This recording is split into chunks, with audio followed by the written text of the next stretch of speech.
Okay, तो अभी हम जो चैप्टर पढ़ने वाले हैं वो हमारा चैप्टर नंबर 11 है, that is work and energy. ठीक है, जो साउंड वाला चैप्टर है इसके बाद वाला वो आपके डिलीट हो गया है तो हम उसको नहीं पढ़ेंगे। इसके बाद ओनली हमारा एक चैप्टर बचेगा नेचुरल रिसोर्सेज, उसको कंप्लीट कर लेंगे। तो यही दो चैप्टर है, तो उनमें से फर्स्ट चैप्टर हम ले रहे हैं वर्क एंड एनर्जी। तो बेसिकली जो लेसन है, ये जो चैप्टर है, इसमें हम क्या है वर्क और एनर्जी के बारे में जानने वाले हैं। अब आप में से मुझे कोई बता पाएगा वर्क एक्चुअल में होता क्या है? कोई भी जिसको थोड़ा भी पता हो, व्हाट इज वर्क? सर कोई भी एक्टिविटी करना या उसे परफॉर्म करना वर्क होता है। अच्छा, और इसके अलावा कोई और? हम किसी भी चीज पर फोर्स अप्लाई कर रहे हैं, ठीक है, तो क्या वर्क हो रहा है उस पर? जैसे आप एक वॉल है, आपके घर की एक वॉल है, उसके ऊपर फोर्स अप्लाई कर रहे हैं, तो वहां पर कोई वर्क हो रहा है क्या? Yes yes sir. सर। हो रहा है, चलो यस ठीक है। सर। ठीक है, तो चलो इस चैप्टर में हम इन्हीं सब चीजों के आंसर्स लेंगे कि वर्क होता क्या है और एनर्जी होती क्या है। ठीक है, तो अब हम स्टार्ट करते हैं हमारा चैप्टर। ओके, क्या हो गया इसके बाद? ओके। ओके, तो कॉन्सेप्ट ऑफ वर्क सबसे पहले हम समझेंगे कि वर्क एक्चुअल में होता क्या है। वो ठीक है, फिर उसके बाद हम देखते हैं कि क्या होता है। तो कॉन्सेप्ट ऑफ वर्क से चलते हैं हम। पहले यहाँ पर एक आपको इमेजिनेशन दी हुई है दैट आपकी कार है और कार का पेट्रोल आप फ्यूल जो है आपका वो खत्म हो गया, तो क्या कंडीशन में किस तरह से आप उसमें वर्क करेंगे? मेरी वॉइस क्लियर है? Yes sir. Yes, sir. Okay, so yes sir. imagine that your car has run out of fuel. Okay, let your friend push the car with constant horizontal force. If the car does not move, no work is done. Okay, तो आप क्या कह रहे हैं कि आपकी car का क्या है, फ्यूल खत्म हो गया है। ठीक है, अब आप क्या कह रहे हैं, आपके फ्रेंड से बोल रहे हैं कि तुम ऐसा करो, पीछे से इसको पुश करो। ठीक है, आपका फ्रेंड क्या है, कांस्टेंट हॉरिजॉन्टली फोर्स लगाता है इस पर। ठीक है, मतलब जो आपका रोड है उसकी ही डायरेक्शन में, जो आपकी जो सड़क दी हुई है उसी की डायरेक्शन में फोर्स लगा रहा है, तो हॉरिजॉन्टली फोर्स ये अप्लाई कर रहा है। ठीक है, if the car does not move, but अभी क्या है, ये फोर्स अप्लाई कर रहा है बट अभी कार मूव नहीं कर रही, और कार मूव नहीं कर रही इसका मतलब नो वर्क इज डन। तो वर्क का मतलब ये नहीं है अगर मैं दीवार के ऊपर फोर्स लगाऊंगा तो मैं वर्क कर रहा हूँ। ठीक है, वर्क किस कंडीशन में होगा वो देखेंगे। तो जैसे ये कार खड़ी है बट वो फोर्स अप्लाई कर रहा है बट कार मूव नहीं कर रही, इसका मीन क्या है, नो वर्क इज डन, कोई वर्क नहीं हुआ। ठीक है, suppose he increases the magnitude of his force by pushing the car harder. If the car starts moving, he does a work on the car. अब क्या किया, सपोज कि उसने क्या किया, जो उसके फोर्स का मैग्नीट्यूड था उसको इंक्रीज कर दिया, ठीक है, बढ़ा दिया, है ना, by pushing the car harder. Harder बहुत तेज, बहुत ज्यादा उसने जोर से कार को इस बार पुश किया। तो अब क्या हुआ, if the car starts moving, इस टाइम पर क्या हो रहा है, कार मूव करना स्टार्ट कर देती है। इसका मतलब क्या है, he does a work on the car, इसका मतलब वो क्या है, वो कार पर वर्क कर रहा है। ठीक है, तो बेसिकली आपको समझ में आया कॉन्सेप्ट कि हम फोर्स कितना ही अप्लाई कर ले किसी भी ऑब्जेक्ट पर उस ऑब्जेक्ट की पोजीशन चेंज नहीं हो रही, उसमें डिस्प्लेसमेंट नहीं हो रही।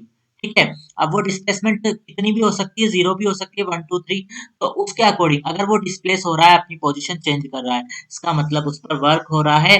बट अगर वो अपनी पोजीशन चेंज नहीं कर रहा, वो मूव नहीं कर रहा वो ऑब्जेक्ट, वहां पर हम कितना भी फोर्स अप्लाई कर रहे हैं, इसका मीन वर्क जो हमारा वो होगा, जीरो होगा। सो क्या है definition, work is done on an object when a force causes displacement of the object. तो वर्क की सिंपल सी डेफिनेशन है, वर्क कब होगा, वर्क इज डन किसी भी ऑब्जेक्ट पर जब फोर्स, क्या, फोर्स की वजह से उसमें डिस्प्लेसमेंट कॉज होगा किसी भी ऑब्जेक्ट में, तो उस वाली कंडीशन में वर्क होगा। तो ये क्लियर है कि वर्क कब होगा, यस यस सर। सर, जब भी वो ऑब्जेक्ट डिस्प्लेस होगा अपने प्लेस से, है ना, डिस्प्लेसमेंट आएगा ऑब्जेक्ट में, तभी वर्क होगा। अदरवाइज हम फोर्स कितना भी अप्लाई कर दे, अगर डिस्प्लेसमेंट नहीं आ रहा तो हम कहेंगे जीरो वर्क इज डन। ठीक है, वहां पर कोई वर्क नहीं होगा। तो बेसिकली ये था आपका कॉन्सेप्ट वर्क का। इसमें ये फ्यूल खत्म हो गया, तो ये जो है फ्रेंड को बोला पुश करो। अब इसने पहले तो जेंटली पुश किया, तो क्या हुआ, कार मूव नहीं हुई, तो no work is done. But उसने कार को हार्डली पुश किया, तो कार में डिस्प्लेसमेंट हो गया, इसका मतलब वहां पर वर्क हो रहा है। तो ये कॉन्सेप्ट है वर्क का। अब हम नेक्स्ट चलते हैं, नोट। एक नोट है, उसको पढ़ते हैं। The word work is common uses mean physical और mental exertion. Don't confuse the physics definition of work with the everyday motion of work. तो हम बेसिकली वर्क कॉमन यूजेस में क्या कहते हैं, या तो हम कोई फिजिकल या फिर मेंटल एक्सर्शन कर रहे हैं तो उसको वर्क बोलते हैं ना। जैसे आप मेंटली भी सोच रहे हो, मेंटली जब आप पढ़ाई कर रहे हो, स्टडी कर रहे हो, तो मेंटली आप वर्क करते हो, ठीक है। तो आप कह रहे हो मेरे को बहुत वर्क है आज तो ये क्या है, कॉमन यूजेस, कॉमन जो डेफिनेशन है हमारी, उसमें वर्क की ये डेफिनेशन होती है, ठीक है।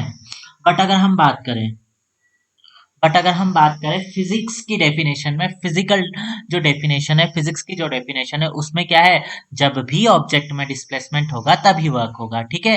तो ये यहाँ पर दिखाया हुआ है कि कॉमन यूजेस में वर्क क्या है, फिजिकल और मेंटल एक्सर्शन है, ठीक है। Two important condition that must be satisfied for the work to be done. यहाँ पर दो कंडीशन दी हुई है जो सेटिस्फाइड होनी चाहिए अगर वर्क हो रहा है, तो ये दो कंडीशन आपको दिखाई देगी। Number one, a force should act on an object, और second one, the object must be displaced. अब दो कंडीशन होनी चाहिए, एक तो क्या है, कोई फोर्स जो हो वो अप्लाइड हो रहा हो किसी ऑब्जेक्ट पर। A force should act on object, किसी भी जो ऑब्जेक्ट है उस पर कोई फोर्स एक्ट कर रहा हो। और सेकंड क्या है, ऑब्जेक्ट मस्ट बी डिस्प्लेस्ड, तो ऑब्जेक्ट को डिस्प्लेस होना ही चाहिए। ये दो कंडीशन है। अब जब कार को जब मूव कर रहा था, तो फर्स्ट वाली कंडीशन में क्या हो रहा था, कोई भी बताओ। फर्स्ट वाली कंडीशन में क्या हो रहा था, जब कार मूव नहीं कर रही थी, इन दोनों कंडीशन में से कौन सी कंडीशन अप्लाइड हो रही थी? स्टूडेंट्स बोलो भाई। The force should act on object. हाँ, तो वहां पर क्या वाली कंडीशन हो रही थी, फोर्स एक्ट तो कर रहा था, है ना, बट क्या, वर्क जीरो था। वर्क जीरो था, क्योंकि डिस्प्लेसमेंट नहीं था, क्योंकि डिस्प्लेसमेंट नहीं था, इसलिए उस कंडीशन में वर्क जीरो था। बट सेकंड वाली कंडीशन में क्या, जो सेकंड वाली कंडीशन में क्या हुआ, वो वहां पर फोर्स भी अप्लाई कर रहा था उस कार पर, और साथ में कार पे डिस्प्लेसमेंट भी हो रहा था, इसलिए दोनों कंडीशन फुलफिल हो रही थी। इसका मीन क्या है, वहां पर वर्क परफॉर्म हो रहा था। तो बेसिकली दो कंडीशन होनी चाहिए, आपको समझ में आ गई, एक तो फोर्स का एक्ट होना जरूरी है ऑब्जेक्ट पे, और दूसरा ऑब्जेक्ट में डिस्प्लेसमेंट होना जरूरी है। क्लियर है? Yes, sir. Yes, चलो, sir. If any one of the above conditions does not exist, work is not done. अगर दोनों में से एक ही कंडीशन होगी, दोनों कंडीशन साथ में अप्लाई नहीं होगी उस ऑब्जेक्ट पर, इसका मीन वहां पर वर्क नहीं होगा, चाहे आप फोर्स लगा लो, ठीक है, और चाहे क्या है, वो डिस्प्लेस हो रहा हो बिना फोर्स लगाए ही, अगर कोई डिस्प्लेस हो रहा हो तो भी वहां पर वर्क नहीं बोलेंगे हम। वर्क के लिए हमें दोनों चीजों की नीड होगी, एक तो फोर्स की और एक डिस्प्लेसमेंट की। Clear? Now this is the concept of work that we use in science, और साइंस में हम यही कॉन्सेप्ट यूज करते हैं वर्क का, कि force should act on an object and object must be displaced. तो ये दो कंडीशन हमारे पास वर्क के लिए होनी चाहिए फिजिक्स में। चलो अब हम आगे चलते हैं।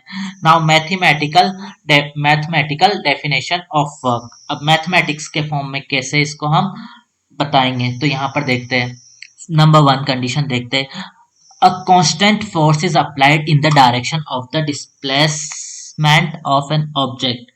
ठीक है, क्या कह रहे हैं यहाँ पर, कि एक कांस्टेंट फोर्स अप्लाइड हो रहा है, ठीक है, और कहाँ हो रहा है वो applied, in the direction of the displacement of an object. अब मैं क्या कहना चाह रहा हूँ, यहाँ पर ये देखो, आपको दिखाई दे रही है टेबल, टेबल शो हो रही है ना? Yes, sir. Yes, okay, sir. Table पे ये एक ऑब्जेक्ट रखा, हाँ टेबल पे ये देखिए, ये एक ऑब्जेक्ट रखा हुआ है, जहां मैं कर्सर को शो कर रहा हूँ, ये एक ऑब्जेक्ट रखा हुआ है, ठीक है। अब ये इसकी इनिशियल पोजीशन है, ये जो ऑब्जेक्ट रखा हुआ है ये इसकी इनिशियल पोजीशन है, और ये ऑब्जेक्ट क्या है, इस डायरेक्शन में लग रहा है, ठीक है, इसके राइट साइड में लग रहा है, और फोर्स जो अप्लाइड हो रहा है वो राइट डायरेक्शन में ही हो रहा है, और जो डिस्प्लेसमेंट हो रहा है ना, ये ऑब्जेक्ट खिसक कर यहाँ पर आ गया फाइनल पोजीशन पे, तो ये भी सेम डायरेक्शन है। अब आप क्या देखोगे, दोनों की डायरेक्शन सेम है, अप्लाइड फोर्स की भी और डिस्प्लेसमेंट की भी। ठीक है, फोर्स भी क्या है, राइट डायरेक्शन में ही इस पर अप्लाइड हो रहा है, और जो डिस्प्लेसमेंट हो रहा है वो भी राइट डायरेक्शन में ही हो रहा है। तो ये इनिशियल पोजीशन है और ये फाइनल पोजीशन है ऑब्जेक्ट की। Force, applied force and displacement की डायरेक्शन सेम है।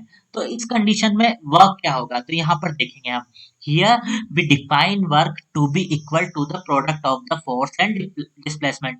अगर दोनों की डायरेक्शन सेम है तो क्या हो जाएगा, इन दोनों का मल्टीप्लीकेशन हो जाएगा, फोर्स इंटू डिस्प्लेसमेंट क्या हो जाएगा हमारे पास, वर्क हो जाएगा। अगर डायरेक्शन सेम है तो, अगर डायरेक्शन सेम है तो क्या हो जाएगा, product of the force and displacement would be work.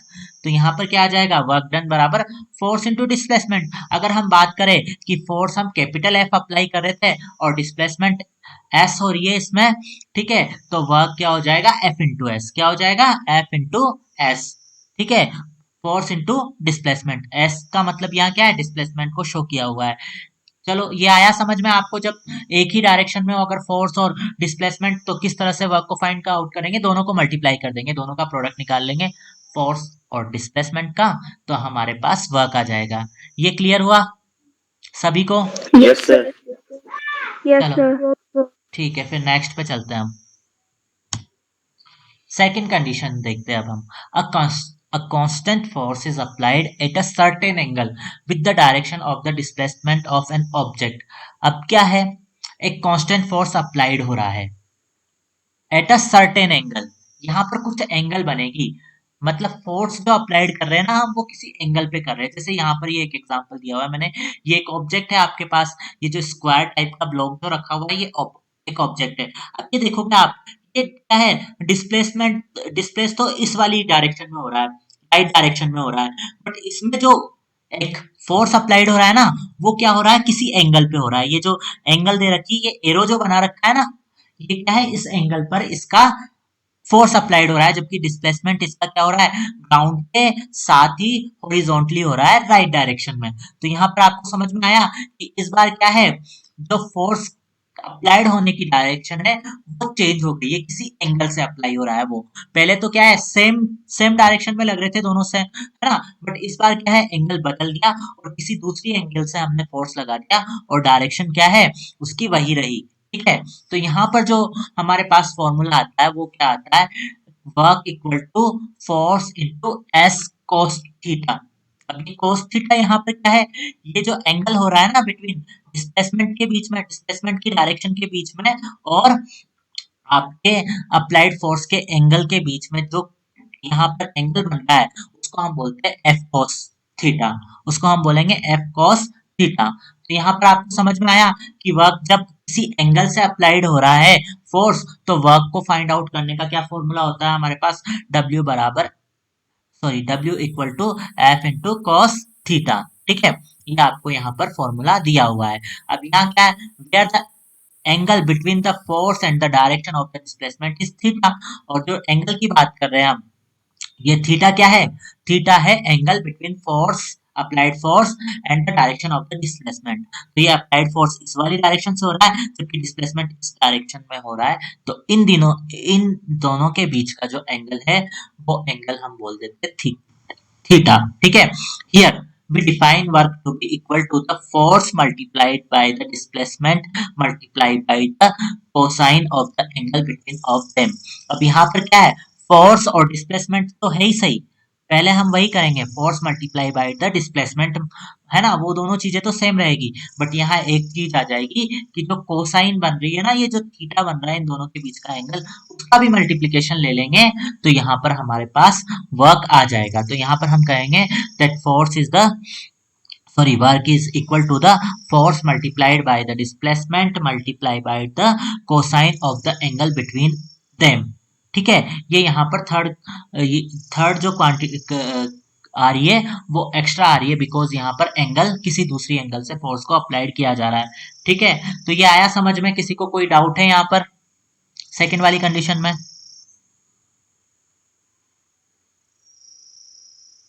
Sir एक और बार बता दो एक बार। ठीक है, यहाँ पर देखो तुम क्या हो रहा है, ये एक ऑब्जेक्ट है, ठीक है। अब ये ऑब्जेक्ट का डिस्प्लेसमेंट हो रहा है जो हॉरिजॉन्टली इस डायरेक्शन में हो रहा है, ठीक है, जो ग्राउंड के डायरेक्शन में हो रहा है। बट पिछली बार हमने फोर्स भी इसी डायरेक्शन में लगाया था, ठीक है। जो डिस्प्लेसमेंट इस डायरेक्शन में हो रहा था तो फोर्स भी इसी डायरेक्शन में लगाया था। बट इस बार जो हम फोर्स लगा रहे हैं वो देखो, वो हाथ में पकड़ के खींच रहा है, वो थोड़े ऊपर वाली डायरेक्शन से लगा रहा है, ठीक है। तो अब जब हम ड्रॉ करेंगे तो यहाँ पर हम देख पा रहे हैं कि डिस्प्लेसमेंट इस डायरेक्शन से हो रहा है जबकि फोर्स इस डायरेक्शन से लग रहा है, तो इन दोनों के बीच में एक एंगल बन रहा है, ठीक है। इस एंगल को हम बोलते हैं कोसाइन या फिर थीटा, जो नाम दे दिया हमने, तो ये कॉस थीटा यहाँ पर हो गया। अब ठीक है, अब यहाँ पर जो वर्क आएगा वो किसका मल्टीप्लीकेशन होगा, जो अप्लाइड फोर्स है उसका, ठीक है। ये जो अप्लाइड फोर्स कर रहा है कैपिटल एफ, उसका डिस्प्लेसमेंट जो एस एस जो ये कवर कर रहा है उसका, और साथ में दोनों के बीच में एंगल जो बन रहा है ना, एंगल बिटवीन देम, ठीक है। जो भी एंगल फॉर्मेशन हो रहा है उनके बीच में, तो वो कितना एंगल बन रहा है, कोस थीटा का एंगल बन रहा है, तो वो उस कोस थीटा को भी हमने लिख दिया। तो वर्क यहाँ पर क्या हो गया, force into displacement into cos theta, ठीक है। Force multiply by displacement multiply by cos theta. यहाँ पर जब किसी डिफरेंट एंगल से लग रहा है फोर्स, तो हम यहाँ पर इस वाले फॉर्मूले से काउंट करेंगे, जबकि जब पैरेलल था, बिल्कुल सेम डायरेक्शन में थे फोर्स और साथ में डिस्प्लेसमेंट, तो उनको हमने फोर्स इंटू डिस्प्लेसमेंट कर दिया था। बट एंगल आ रही है तो जिस एंगल पे वो डिस्प्लेसमेंट और साथ में डायरेक्शन और साथ में फोर्स अप्लाइड के बीच में जो एंगल बन रही है उसको भी यहाँ पर हम मल्टीप्लाई करेंगे और वो कोस थीटा की वैल्यू में हम लेंगे, ठीक है। अब क्लियर है आपके? Yes sir. चलो अब हम नेक्स्ट चलते हैं। नाउ यूनिट ऑफ वर्क, ठीक है। आप सबने यूनिट्स पढ़ी हुई है इसकी, ठीक है। हाँ, मतलब मोशन में भी हमने यूनिट पढ़ी, ठीक है। फिर अब यहाँ पर हम यूनिट ऑफ वर्क देखते हैं। तो वर्क की जो बेसिकली यूनिट है वो जूल होती है, ठीक है। ये जूल होती है। अब एक जूल जो 1 जूल होता है that is equal to 1 newton metre. वो किसके, 1 न्यूटन मीटर के इक्वल में होता है 1 जूल।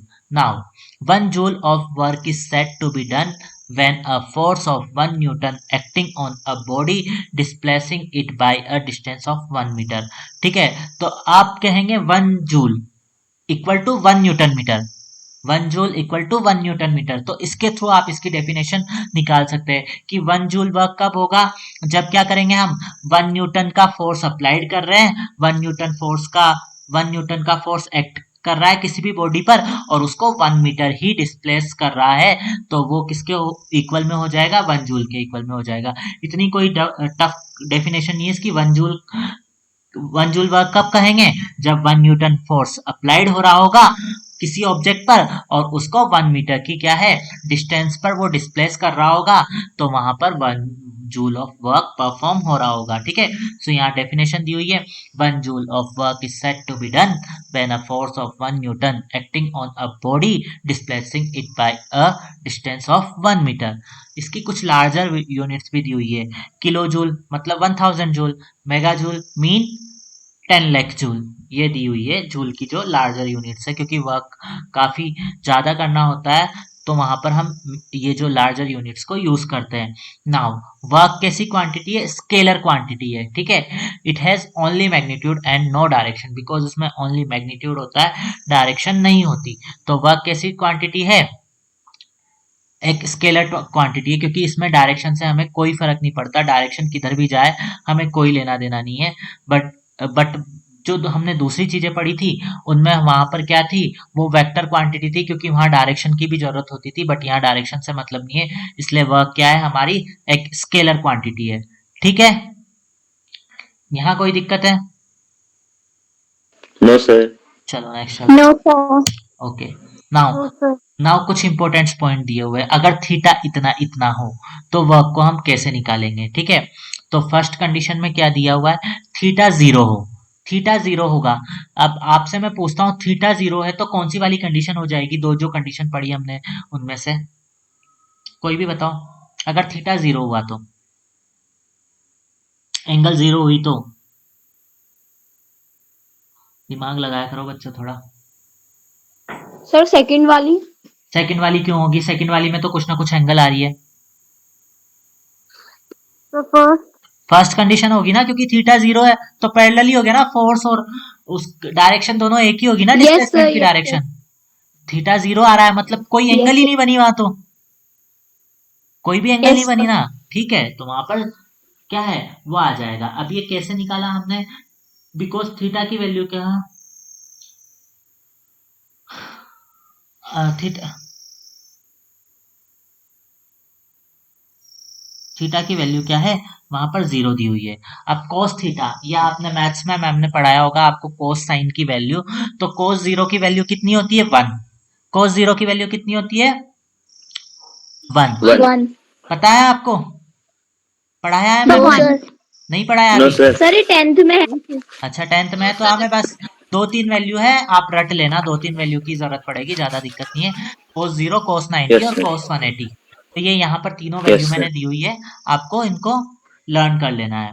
ठीक है, तो cos 0 की वैल्यू होती है 1। अब जब हम फॉर्मूले में लिखेंगे w बराबर f मल्टीप्लाई बाई s और cos 0, तो cos 0 की वैल्यू 1 रखूंगा मैं, तो 1 को जब मल्टीप्लाई करेंगे तो बात तो वही रही ना, तो w बराबर f इंटू एस हो जाएगा ना। Yes, sir. भाई अगर मैं वैल्यू 1 रखता हूं तो 1 की तो कोई वैल्यू नहीं होती, तो वो f इंटू एस ही रहेगा जब उसको मल्टीप्लाइड करेंगे 1 से, है ना। तो यहाँ पर क्या है, Yes, sir. फर्स्ट वाली कंडीशन आ गई, अगर सेम कंडीशन है तो वर्क क्या होगा, अगर 0 डिग्री है एंगल, तो वर्क क्या होगा, फोर्स और डिस्प्लेसमेंट का मल्टीप्लीकेशन होगा। ठीक है, अब सेकंड कंडीशन दे रखी है कि 90 डिग्री, थीटा क्या हो गया, 90 डिग्री हो गया, मतलब ऑब्जेक्ट जमीन पे रखा हुआ है और उसको बिल्कुल आप परपेंडिकुलरली उठा रहे हो। ठीक है ना, जैसे आपका ऑब्जेक्ट जमीन पे रखा हुआ है और 90 डिग्री एंगल पे आप उसको फोर्स लगा रहे हो, मतलब उसको सीधा ऊपर की तरफ उठा रहे हो, है ना। आया समझ में, ये 90 डिग्री कब बनेगा, Yes, sir. Yes, sir. ठीक है ना। Yes, sir. Yes, हाँ, sir. तो अब cos 90 की वैल्यू क्या होती है, 0 होती है। अब हम रखें cos 90 की वैल्यू, हमारे पास फॉर्मूला क्या है, w बराबर f multiply by s cos theta, तो cos थीटा क्या है, cos 90, और cos 90 क्या हो गया, 0। 0 हो गया Yes, ना। sir. तो अगर सीधा उठा रहे हैं आप किसी ऑब्जेक्ट को, तो वर्क डन विल बी 0, क्योंकि अगर हम 0 से मल्टीप्लाई कर देंगे फोर्स और डिस्प्लेसमेंट को, तो वैल्यू तो 0 ही आएगी ना, अगर 0 से किसी को भी मल्टीप्लाई कर देते हैं तो।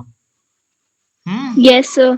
तो Yes, अगर sir. थीटा 90 हुआ, अगर थीटा 90 हुआ, तो आपके पास work done will be 0, work done क्या हो जाएगा, 0 हो जाएगा। ठीक है, अब Yes, sir. अब यहाँ पर इसका एग्जांपल देखो, कैसे ये कर कैसे होता है जब 90 डिग्री का एंगल बनता है। So no work is done on a bucket being carried by a girl walking horizontally. अब आप बताओ, एक बकेट है, बकेट आपने उठाई जो ग्राउंड पर रखी हुई थी, और उसको उठाएंगे तो कितने डिग्री का एंगल बनेगा, बताओ आप।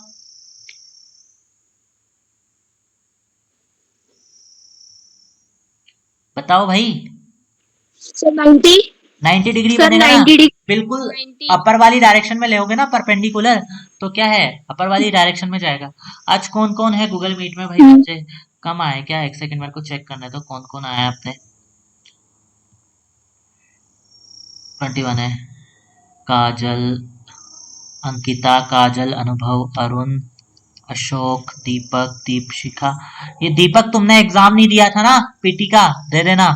हिमानी, दृष्टि, दीपिका, निकिता, सोनम, शैली, वर्तिका, ओके कम ही बच्चा है, चलो ठीक है वापस करते हैं हम। Sir हाँ, पायल. हाँ, पायल देख लेंगे, वो सबकी अटेंडेंस तो मैं नोट करूंगा, ठीक है। चलो अब हम वापस से देखते हैं, तो ठीक है, स्क्रीन दिख विजिबल है आपको वापस से। Yes, sir. Yes, sir. ठीक है, तो जब हम कोई भी बकेट को जब उठा रहे हैं, ठीक है, तो वो आप बिल्कुल अप साइड उठा रहे हो ना, परपेंडिकुलर फोर्स लगा रहे हो ना, तो एंगल तो 90 डिग्री का बनेगा ना। तो जब बकेट को एक गर्ल कैरी कर रही है हॉरिजॉन्टली, है ना, तो वहां पर कोई भी वर्क नहीं होगा। ठीक है, the upward force exerted by the girl to support the bucket is perpendicular to the displacement of the bucket. ठीक है, डिस्प्लेसमेंट तो हो रही है उसमें, हॉरिजॉन्टली हो रही है, बट जो एंगल बन रहा है, ठीक है, जो फोर्स एक्सर्टेड हो रहा है, वो क्या है, परपेंडिकुलर है आपके ग्राउंड के। ठीक है, जिस हॉरिजॉन्टल फ्लोर पे वो चल रही है उसके परपेंडिकुलर है, परपेंडिकुलर है मतलब एंगल कितनी बन रही है वहां पर, 90 डिग्री की, और cos 90 की वैल्यू 0 होती है, तो जब हम 0 की वैल्यू फिल करके वहां पर मल्टीप्लाई करेंगे तो वर्क डन भी 0, तो इस वाली कंडीशन में वर्क 0 होगा। ठीक है, So support the bucket is perpendicular to the displacement of the bucket which result in no work done on the bucket. इसका मतलब है वहां पर कोई भी वर्क नहीं हो रहा उस बकेट पर, ठीक है। ये वाली कंडीशन वहां पर दी हुई है। क्लियर है? यहाँ पर Yes, समझ में आया sir. आपको 90 डिग्री वाला जो कॉन्सेप्ट है। अब अगर क्या हो, थीटा 180 डिग्री का हो, थीटा क्या हो रहा हो, 180 डिग्री का हो, ठीक है, मतलब अपोजिट डायरेक्शन में जा रहा हो, मतलब क्या है, फोर्स किसी दूसरी डायरेक्शन से लग रहा है और डिस्प्लेसमेंट किसी दूसरी डायरेक्शन में हो रहा है, ठीक है। फोर्स वाली डायरेक्शन अलग है और डिस्प्लेसमेंट वाली डायरेक्शन अलग है, तो वहां पर क्या है, थीटा 180 डिग्री हो जाएगा और कोस 180 की जो वैल्यू होती है दैट इज इक्वल टू -1। वो कितनी होती है, -1। तो जब -1 से मल्टीप्लाई करेंगे तो वो जो माइनस है तो ये आ जाएगा, वर्क वुड बी -4, माइनस लग जाएगा फोर्स और डिस्प्लेसमेंट के आगे माइनस का साइन आ जाएगा, जो माइनस रहेगा मल्टीप्लाई 1 माइनस रहेगा, उस माइनस साइन को हम आगे ले आएंगे और 1 की वैल्यू कुछ होती नहीं है तो उसको लिख नहीं रहे, ठीक है। अगर मैं इसको लिखूंगा तो ऐसे लिख सकता था ना, -1 multiply by force multiply by displacement, तो -1 लिखने की जगह मैंने केवल माइनस लिख दिया है, ठीक है। Yes, sir. Yes, sir. तो जब जब फोर्स और डिस्प्लेसमेंट की डायरेक्शन डिफरेंट डिफरेंट होगी तो वर्क क्या होगा, नेगेटिव में आएगा, ठीक है। और जब परपेंडिकुलर होगा तो 0 आएगा, ठीक है। और जब थीटा अब तीनों कंडीशन पढ़ेंगे नेगेटिव और पॉजिटिव वर्क की, वो मैं अभी आगे बताता हूँ, यहाँ की जगह हम आगे डिस्कस करते हैं, वो भी हमने ली हुई है। तो ये 3 कंडीशन तो आपको समझ में आई ना, कि जब 0 Yes, डिग्री sir. होगा तब तो क्या है, वर्क की जो वैल्यू हो जाएगी वो फोर्स मल्टीप्लाई बाई डिस्प्लेसमेंट। अगर 90 डिग्री एंगल पे वर्क हो रहा है, सॉरी फोर्स अप्लाइड हो रहा है, तो वहां पर वर्क 0 हो जाएगा, और अगर 180 डिग्री पे हो रहा है तो जो वर्क होगा वो माइनस में आएगा, माइनस में फोर्स को हम मल्टीप्लाई कर देंगे डिस्प्लेसमेंट से और माइनस में जो वैल्यू आएगी वो लिख देंगे, ठीक है। ये कॉन्सेप्ट क्लियर है? अगर यहाँ किसी को डाउट हो तो पूछ लो, जितने भी आपको प्रेजेंट हो उनमें से। सर cos 180 का एक एग्जांपल बता दीजिए। cos 180 का बताया ना मैंने। आप जैसे बच्चे क्या है, आप जैसे ग्राउंड है आपका, उस पर क्या है, बॉल बॉल को फोर्स क्या है, बॉल जा रही है लेफ्ट डायरेक्शन में, बॉल जो जा रही है वो लेफ्ट डायरेक्शन में जा रही है, जबकि आप जो फोर्स लगा रहे हो वो राइट डायरेक्शन की तरफ लगा रहे हो, है ना। मतलब इस बार डायरेक्शन अलग अलग है। एक बॉल है वो ट्रेवल कर रही है, जैसे मैं बताऊं, यहाँ पर आपको कर्सर दिखाई दे रहा है ये, अब ये बॉल मान लिया मैंने, ठीक है, ये एक गोल बॉल मान ली मैंने। अब मैंने कहा इसका डिस्प्लेसमेंट इस डायरेक्शन में हो रहा है ना, लेफ्ट डायरेक्शन में हो रहा है, बट आप जो फोर्स अप्लाइड कर रहे हो, आपने फोर्स अप्लाइड किया वो इस वाली डायरेक्शन में किया, ठीक है। तो ये थीटा यहाँ पर 180 हो गया, यहाँ पर थीटा क्या हो गया, 180। आया समझ कुछ? हाँ, यस सर, ठीक। ठीक है, चलो अब हम नेक्स्ट चलते हैं। अब concept of negative and positive work. अब यहाँ पर हम कॉन्सेप्ट देखेंगे किस कंडीशन में नेगेटिव वर्क होता है और किस कंडीशन में पॉजिटिव वर्क होता है हमारे पास। So the work done by a force can be either positive or negative. जो वर्क हम परफॉर्म कर रहे हैं वो पॉजिटिव भी हो सकता है और नेगेटिव वैल्यू में भी आ सकता है। अब हम देखेंगे कब पॉजिटिव और कब नेगेटिव, कब पॉजिटिव और कब नेगेटिव, ठीक है। तो हम देखेंगे number 1 condition, whenever angle theta between the force and the displacement is acute। acute का मीन कौन बताएगा आप में से? सर मैं बताऊं? Sir, less than 90 degree. क्या? हाँ, Sir, less less. Than 90 degree. Sir, when the angle is 90 degree. 90 degree angle होता है जब उसको acute बोलते हैं। Sir, less than 90 sir less degree. Than 90 Sir, degree. हाँ less than 90 degree. हाँ, लेस देन ना भाई, जब 90 हो जाता है तब तो राइट एंगल बोल देते हैं ना हम। Yes, sir. हाँ, तो जब क्या है, एंगल जो होगा लेस देन 90 होगा, 0 से 90 के बीच में होगा, तो उसको हम अक्यूट बोल देते हैं, ठीक है। तो यहाँ पर क्या कह रहे हैं, जब एंगल जो आएगा वो अक्यूट आएगा, ठीक है। Whenever angle theta between the force and the displacement is acute, मतलब 0 से तो ज्यादा हो, ठीक है, और 90 से कम हो, ठीक है। 0 से ज्यादा हो और 90, थीटा जो हो ना उसकी कंडीशन क्या हो, थीटा मतलब ऐसा हो कि वो क्या है, 0 से तो ज्यादा हो और 90 से कम हो। ये साइन का मतलब समझ रहे हो आप, 0 से तो बड़ा हो थीटा पर 90 से कम हो, ये साइन की वैल्यू समझ रहे हो ना, ये साइन जानते हो ना आप, स्मॉलर और बिगर का यस साइन सर। होता है, तो जीरो यस से तो सर। बड़ा हो थीटा, थीटा जो हो वो जीरो से तो बड़ा हो पर 90 से कम हो, तो उसको अक्यूट बोल देते हैं हम, ठीक है। तो यहाँ पर क्या है, जब एंगल जो बन रही है वो अक्यूट हो, the work done is positive, तो उस वाली सारी कंडीशन में वर्क जो हम परफॉर्म करेंगे वो पॉजिटिव होगा। Also when angle theta between the force and displacement are in same direction, the work done in is positive, ठीक है, इस कंडीशन में पॉजिटिव होगा। और अगर क्या है, जो हम फोर्स अप्लाइड कर रहे हैं और डिस्प्लेसमेंट जो लगा रहे हैं, अगर दोनों की डायरेक्शन एक होगी तो भी पॉजिटिव होगा। जो हमने फर्स्ट कंडीशन पढ़ी थी ना, उसमें यही तो कहा था कि वर्क जो डन हो रहा है, सॉरी, जो फोर्स अप्लाइड हो रहा है और जो डिस्प्लेसमेंट हो रहा है वो सेम डायरेक्शन में हो रहा है, तो वहां पर भी वर्क क्या होगा, पॉजिटिव होगा, ठीक है। सेकेंड कंडीशन चलते हैं हम। अब यहाँ पर angle theta between force and displacement is Optus, यहाँ पर क्या है, ऑप्टस है। ऑप्टस का मीन क्या है, थीटा जो होगा वो 90 से ज्यादा होगा, ठीक है, और क्या होगा, 180 से कम होगा, तो उस वाली कंडीशन में वर्क डन इज नेगेटिव, तो वर्क क्या हो जाएगा, वहां पर नेगेटिव हो जाएगा। Also when angle theta between the force and the displacement is 180 degree, force and displacement are is opposite direction, the work done is negative. और अगर 180 डिग्री भी हो जाएगा ना, तब भी क्या है, हमने कहा फोर्स और डिस्प्लेसमेंट की डायरेक्शन अपोजिट हुई। अभी मैंने समझाया था, किसी ने पूछा था तो उसको समझाया था कि फोर्स इस डायरेक्शन में लग रहा है और डिस्प्लेसमेंट इस डायरेक्शन में हो रहा है, मतलब अपोजिट डायरेक्शन में हो रही है, तो वहां पर भी जो वर्क डन होगा वो नेगेटिव होगा। तो जब क्या है, एंगल ऑप्टस होगा, मीन 90 डिग्री से 180 डिग्री तक होगा, तब भी नेगेटिव, तब नेगेटिव होगा, ठीक है। यहाँ पूरी कंडीशन में नेगेटिव वर्क होगा। अब यहाँ पर ये तीन आपको दिए हुए हैं, ठीक है। ये क्या है, ये फर्स्ट वाली कंडीशन क्या है, अक्यूट एंगल वाली दिखाई दे रही है ना आपको, यस सर। ठीक है। Yes sir. तो यहाँ पर हमेशा क्या है, वर्क पॉजिटिव होगा, क्या होगा, वर्क ज्यादा होगा जीरो से, तो वर्क की इस वाली कंडीशन में क्या होगा, पॉजिटिव वर्क होगा।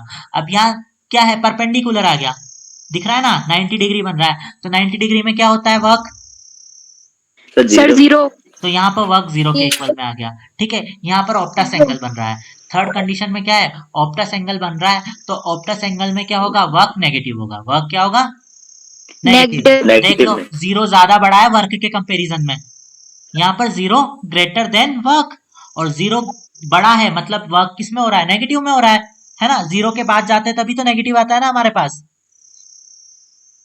Yes sir. Yes sir. ठीक है। ये यस कंडीशन सर। समझ में आई कि नेगेटिव और पॉजिटिव वाली कंडीशंस, किसी को कोई डाउट हो, yes sir. No sir. No sir.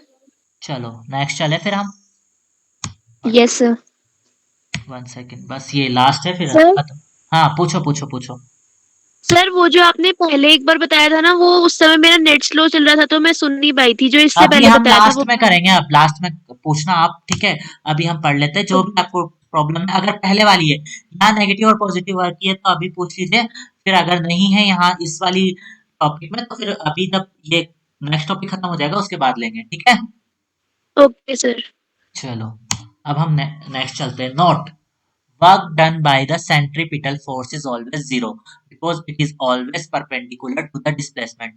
अब आप क्या है, अगर वर्क कर रहे हैं सेंट्रीपिटल, मतलब आप क्या है, आपने एक थ्रेड ले लिया, और हमने जो मोशन वाले चैप्टर में पढ़ा था उसी के थ्रू समझा रहा हूँ, एक थ्रेड ले लिया और थ्रेड के एक एंड पर क्या कर दिया आपने, कुछ भी जो एक स्टोन है उसको बांध दिया, ठीक है, टाई कर दिया, और फिर उसको क्या कर रहे हैं आप, एक दूसरा जो थ्रेड का एंड है उसको अपने हैंड से पकड़ करके उसको क्या कर रहे हैं, घुमा रहे हैं, राउंड कर रहे हैं, ठीक है। तो उस वाली कंडीशन में बता रखा है कि उस वाली कंडीशन में फोर्स क्या होगा, क्योंकि फोर्स आप अप्लाइड कर रहे हो और डिस्प्लेसमेंट भी हो रहा है ना वहां पर, ठीक है।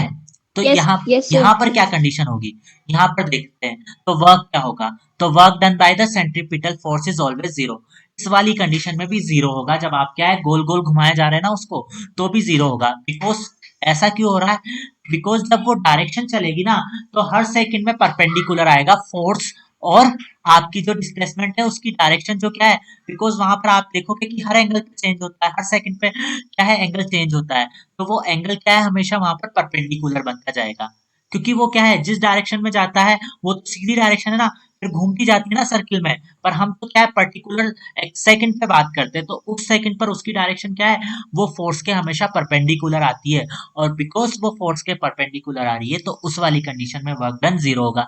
तो जब भी आप बात करो सेंट्रीफ्यूगल फोर्स अप्लाइड हो रहा है तो वहां पर आप वर्क जीरो लिखोगे, और अगर रीजन पूछ ले क्यों जीरो होता है तो आप कहोगे कि क्या है, displacement is always perpendicular to the acting force, इसलिए कि एक्टिंग जो फोर्स उस पर एक्ट कर रहा है उसके कंपैरिजन में जो आपकी डिस्प्लेसमेंट है उसकी जो डायरेक्शन है वो परपेंडिकुलर है, इसलिए वहां पर 90 डिग्री का एंगल बन जाएगा, इसका मतलब वर्क जीरो हो जाएगा। ठीक है, यस सर।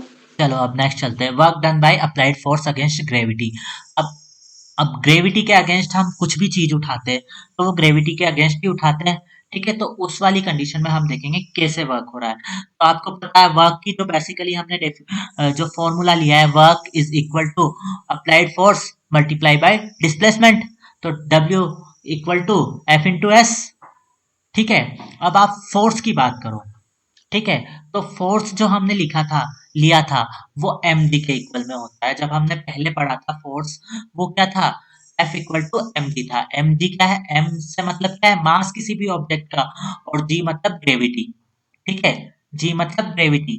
जब हमने ग्रेविटेशन वाला चैप्टर पढ़ा था ना, वहां पर एफ को एम एम जी के इक्वल में लिया था हमने। यहाँ पर एफ बराबर एम ए पढ़ा था ना, एफ बराबर एम ए तो आप सबको पता यस है सर। कि नहीं पता। Yes sir. एम यस ए, सर। हाँ सर। ए हम एक्सक्लेरेशन की बात कर लेते हैं, बट जब हम ग्रेविटेशनल एक्सक्लेरेशन की बात करते हैं तो स्मॉल जी लेते हैं, है ना। Yes sir. तो वही वाली कंडीशन है, F equal to M A से ही हमने यहाँ पर वैल्यू क्या ले ली, F equal to M G, है ना।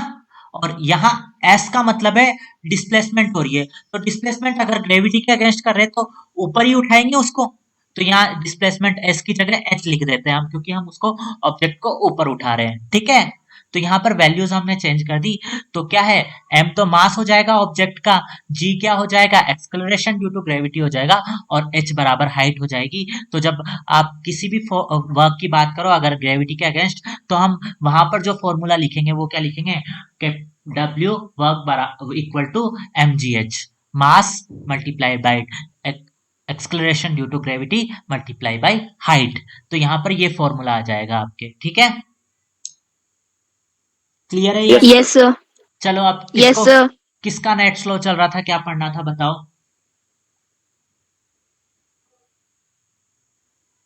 बोलो भाई। सर एक बार स्टार्टिंग से मीन्स समरी टाइप बता तो दीजिए। मैं इसका वीडियो अपलोड करूंगा आजकल में, फिर आप वहां से देख लेना। ठीक है, अब आपका नेटवर्क नहीं आ रहा था तो फिर स्टार्टिंग से तो सब नहीं करने वाला, मैं इसका पूरा वीडियो अपलोड कर दूंगा यूट्यूब पर, मेरे चैनल पर, वो देख लेना। बचे हुए वीडियो भी अपलोड करता हूँ मैं 1-2 दिन में। ठीक है, अगर कोई पॉइंट में कुछ मिस्टेक हो तो ओके बता सर। दीजिए आप, बाकी पूरा चैप्टर हम डिस्कस नहीं करेंगे, मैं वीडियो अपलोड कर दूंगा। ठीक है, चलो ठीक है, फिर मैं अभी